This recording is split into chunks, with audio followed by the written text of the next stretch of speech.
Assalamualaikum warahmatullahi wabarakatuh. Selamat pagi, salam sejahtera untuk kita semua. Izinkan kami dari kelompok 3 akan mempresentasikan hasil kerja kelompok kami tentang penerimaan pemerintah. Berikut materinya.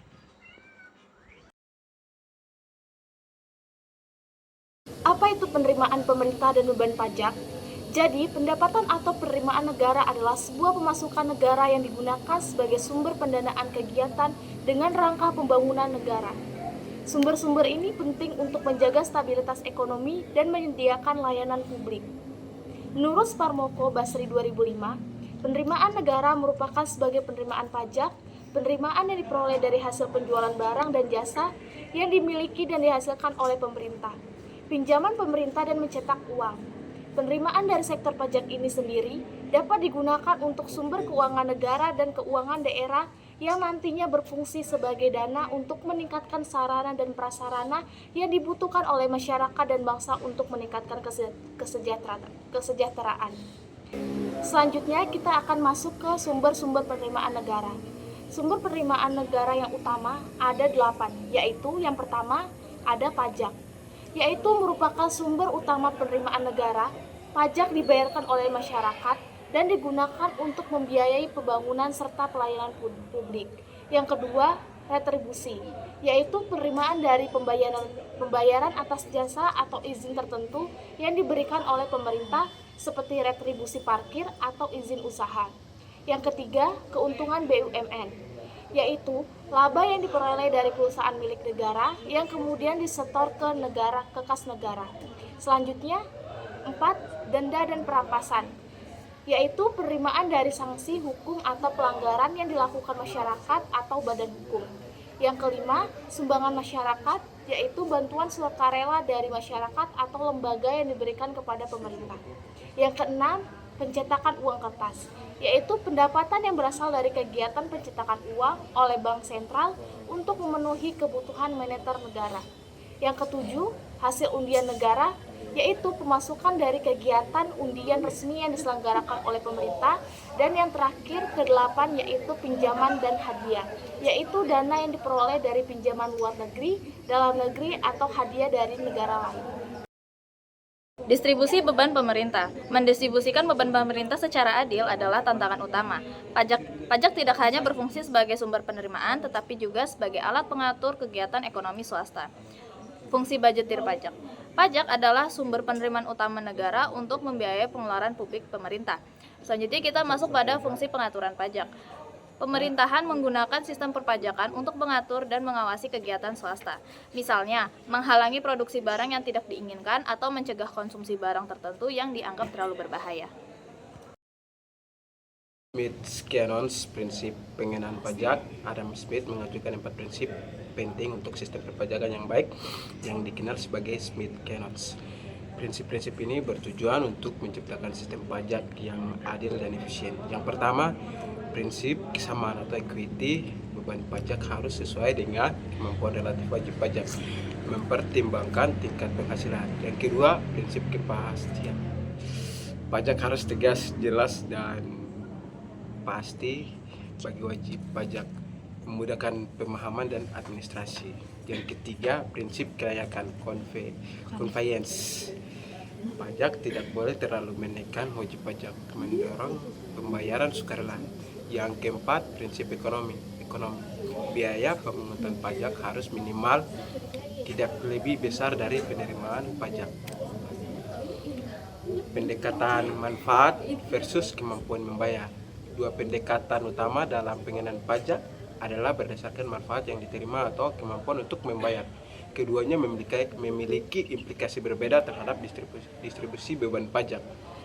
Yang pertama, benefit approach. Dua pendekatan utama dalam pengenaan pajak adalah berdasarkan manfaat yang diterima atau kemauan untuk membayar. Keduanya memiliki implikasi berbeda terhadap distribusi beban pajak. Yang kedua, ability to pay approach. Pajak dikenakan berdasarkan daya pikul atau kemampuan membayar wajib pajak. Insiden pajak menunjukkan bagaimana biaya program pemerintah didistribusikan. Analisis insiden pajak. Insiden pajak mengacu pada siapa yang pada akhirnya menanggung beban pajak.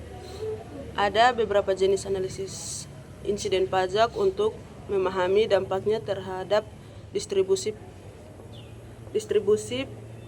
pendapatan. Yang pertama, insiden pajak absolut. Menganalisis pengaruh satu jenis pajak, misalnya PPh terhadap distribusi pendapatan tanpa mempertimbangkan efek pajak lain atau pengeluaran pemerintah. Yang kedua, insiden pajak diferensial. Menganalisis pengaruh distribusi pendapatan jika suatu jenis pajak diganti dengan jenis pajak lain untuk membiayai aktivitas pemerintah dengan jumlah yang sama. Prinsip sistem perpajakan yang baik. 2. Pendekatan utama dalam pengenalan pajak adalah berdasarkan manfaat yang diterima atau kemampuan untuk membayar. Keduanya memiliki implikasi berbeda terhadap distribusi beban pajak. Antara lain, distribusi beban pajak harus adil, pajak harus meminimalkan campur tangan pada keputusan ekonomi yang efisien. Pajak harus memperbaiki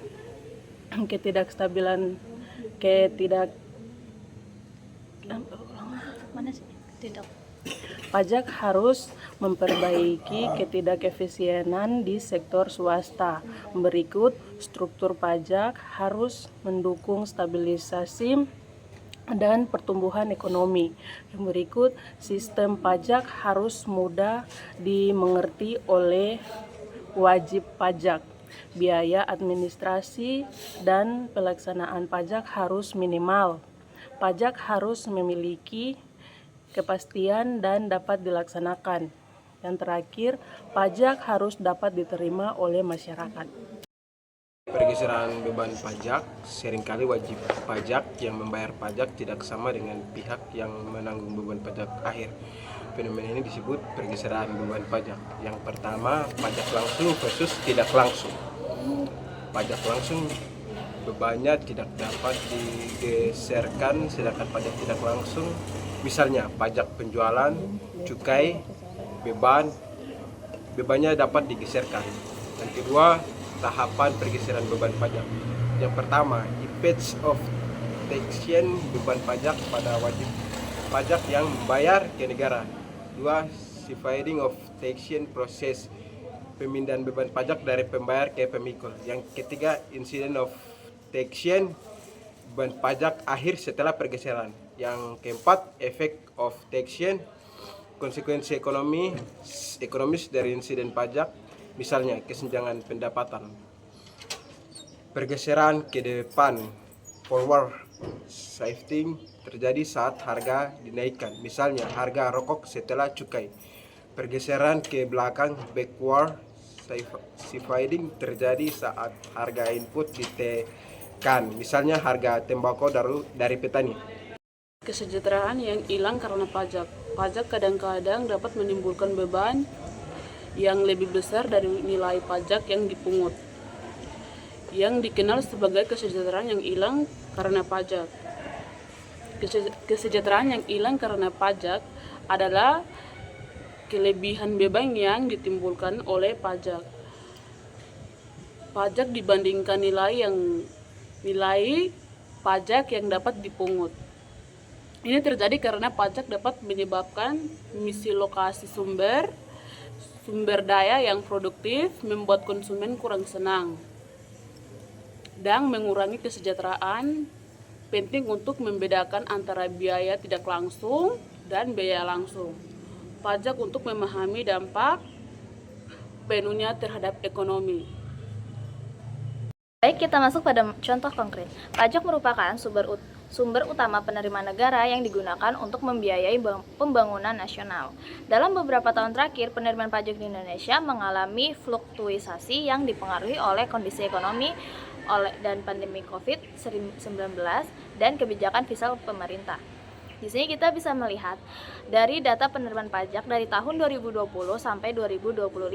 Ini bersumber langsung dari Kementerian Keuangan yang diolah oleh Kontan 2025. Berdasarkan grafik di atas menunjukkan perkembangan penerimaan pajak di Indonesia dari tahun 2020 hingga tahun 2025. Terlihat bahwa penerimaan pajak mengalami peningkatan setiap tahunnya. Dari tahun 2020, total penerimaan pajak yang tercatat yaitu sebesar 1.721,1 triliun rupiah. Kemudian naik lagi menjadi 1.278,6 triliun rupiah pada tahun 2021. Lalu terjadi kenaikan signifikan pada tahun 2022, penerimaannya mencapai 1.716,8 triliun rupiah. Pada tahun 2023, penerimaan pajak meningkat lagi menjadi 1.867,9 triliun dan pada tahun 2024 mencapai 1.932,4 triliun rupiah. Serta terjadi puncaknya terjadi pada tahun 2025 dengan total penerimaan pajak sebesar 2.189,3 triliun rupiah. Secara keseluruhan, grafik ini menggambarkan tren positif penerimaan pajak nasional dalam 5 tahun terakhir yang mencerminkan peningkatan kepatuhan wajib pajak serta efektivitas kebijakan pemerintah dalam mengoptimalkan sumber penerimaan negara.